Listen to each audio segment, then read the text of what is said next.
আসসালামু আলাইকুম এভরিওয়ান, মাই কিচেনে সবাইকে আবার ওয়েলকাম জানাচ্ছি আমার আজকের পর্বে আরেকটি কেকের রেসিপি দেখার জন্য। আজকে আমি আপনাদের সাথে শেয়ার করব একসাথে কিভাবে 4 পাউন্ড ওজনের কেকের বেস রেডি করেছি। আর এই কেকটি হচ্ছে 3 পাউন্ড বাটারস্কচ কেক আজকে আপনাদের সাথে শেয়ার করব। আশা করছি আমার আজকের ফুল ডেকোরেশন সহ পুরো ভিডিওটি আপনাদের ভালো লাগবে। ভিডিওটি ভালো লাগলে ভিডিওতে লাইক দিয়ে পুরো ভিডিওটি না টেনে দেখবেন। চলুন তাহলে শুরু করি। প্রথমে এখানে কেকের বেস তৈরি করে নিচ্ছি। প্রথমে দিয়ে দিচ্ছি ময়দা। প্রথমে আমি আলতোভাবে 1 কাপ ময়দা নিয়ে নিচ্ছি। আরও দিয়ে দিচ্ছি 1/3 কাপ ময়দা। আর ময়দাটা খুবই আলতোভাবে নিতে হবে। 2 টেবিল চামচ দিয়ে দিচ্ছি কর্নফ্লাওয়ার। 2 চা চামচ দিয়ে দিচ্ছি বেকিং পাউডার। 1/2 চা চামচ দিয়ে দিচ্ছি বেকিং সোডা। 1/2 চা চামচ দিয়ে দিচ্ছি লবণ। তারপরে সবগুলো শুকনো উপকরণ ভালোভাবে চেলে নিচ্ছি। শুকনো উপকরণগুলো ভালোভাবে মিশিয়ে বাটিটা আমি এক সাইডে সরিয়ে রাখবো। চেষ্টা করবেন কেক বানানোর সময় শুকনো উপকরণগুলো আগে মেপে নিতে, তাহলে কেকটা বানাতে খুবই সহজ হয়। বাটিটা আমি এক সাইডে সরিয়ে রেখে অন্য একটি বড় বাটির মধ্যে রুম টেম্পারেচার থাকা 7টি ডিম নিয়েছি। আর এখানে নিয়ে নিচ্ছি 1 কাপ প্লাস 1/4 কাপ চিনি। ডিমের সাইজগুলি একটু ছোটো, তাই আমি এখানে 7টি ডিম নিয়েছি। প্রথমে আমি ডিমটাকে বিট করে নিচ্ছি 2 মিনিটের মতো। তারপর চিনিটা অল্প অল্প দিয়ে বিট করে নিচ্ছি। চিনিটা যতক্ষণ না পর্যন্ত ভালোভাবে মিশে গিয়ে ডিমটা সাদা ক্রিমের মতো হয়ে যাবে ততক্ষণ পর্যন্ত বিট করে নিতে হবে। আমার ডিমটা বিট করা হয়ে গেছে দেখুন।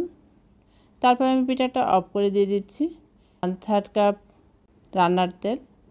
তার সাথে দিয়ে দিচ্ছি 1 টেবিল চামচ বাটারস্কচ এসেন্স। এখন লো স্পিডে 10 সেকেন্ডের মতো বিট করে নিচ্ছি।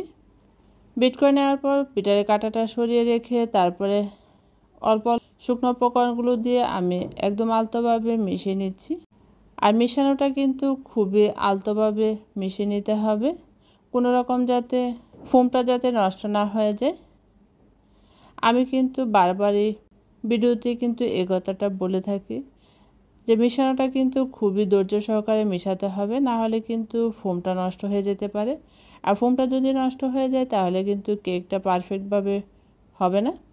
আর অল্প অল্প দিয়ে শুকনো উপকরণগুলো মিশিয়ে নিলে কিন্তু খুব তাড়াতাড়ি মেশানো যায়। এখানে 1 চা চামচ ভিনেগার দিয়ে দিচ্ছি। 2 চা চামচ দিয়ে দিচ্ছি পানি। আমার কাছে মনে হচ্ছে ব্যাটারটা একটু হার্ড হয়েছে, তাই এখানে পানিটা ব্যবহার করেছি। তারপরে খুব স্মুথভাবে মিশিয়ে নিচ্ছি।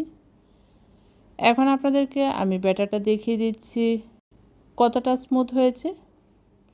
আর ব্যাটারটা কিন্তু ঠিক এরকম হবে। আর ফোমটা কিন্তু দেখুন নষ্ট হয়নি। এখানে প্রথমে নিয়ে নিচ্ছি 9 ইঞ্চি একটি মোল্ড। 9 ইঞ্চি মোল্ডের মধ্যে আমি 1 চা চামচ তেল ব্রাশ করে নিচ্ছি।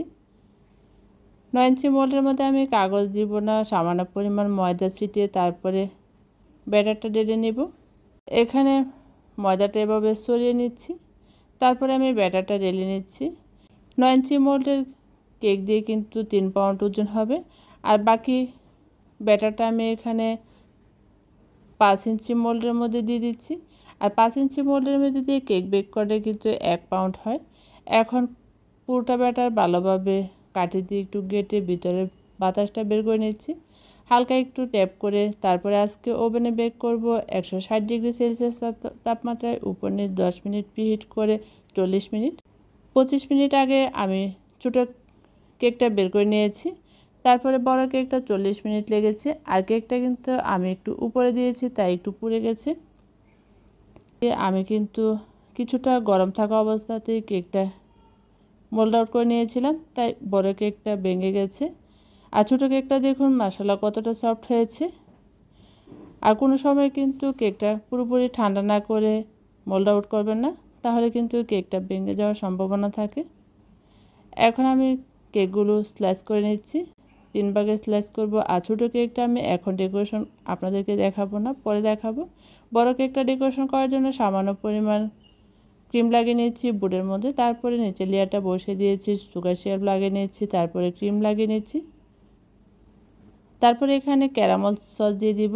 বাটারস্কচ কেকের মধ্যে কিন্তু ক্যারামেল সস, তারপরে ক্যারামেল বাদামটা কিন্তু দিতে হবে প্রতিটা লেয়ারের মধ্যে। এভাবে করে আমি সবগুলো লেয়ারের মধ্যে ক্রিমটাকে সেট করে দিয়েছি। উপরের লেয়ারটা বসিয়ে দিয়েছি। প্রথমে আমি পুরোটা কেক হালকা ক্রাম্ব কোট করে নিচ্ছি। নর্মাল ফ্রিজে রেখে দিব 1 ঘন্টার জন্য। ভালোভাবে সেট করে তারপরে নর্মাল ফ্রিজ থেকে বের করে আমি কেকটা ভালোভাবে কভার করব। এখানে আমি সাদা ক্রিমের মধ্যে সামান্য পরিমাণ ইয়েলো কালার মিশিয়ে তারপরে ইয়েলো কালার পুরোটাকে কভার করে নিয়েছি। প্রথমে আমি উপরে ক্রিমটা দিয়ে সেট করে দিচ্ছি। তারপর এখন একটি স্ক্র্যাপারের সাহায্যে কেকটাকে ফিনিশিং টেনে নিচ্ছি।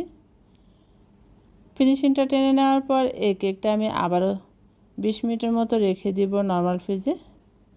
ক্রিমটা যখন ভালোভাবে সেট হবে তখন আমি এর উপরে ক্যারামেল সস দিয়ে উপরে একটি ডিজাইন করে নিচ্ছি। চতুর্পাশে আমি ক্যারামেল সসটা দিয়ে দিচ্ছি। এখন এখানে 6B নজল দিয়ে আমি 4টি ফুল দিয়ে দিব।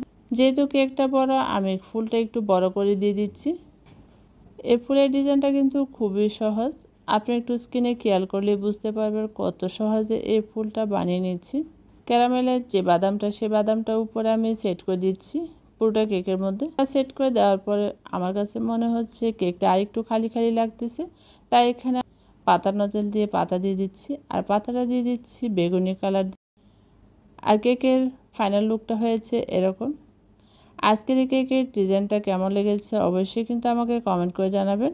পরে আমি 1 পাউন্ড কেকের ডেকোরেশনটা শেয়ার করব। আবার দেখা হবে অন্য কোনো নতুন রেসিপি নিয়ে। সে পর্যন্ত ভালো থাকবেন। আল্লাহ হাফেজ।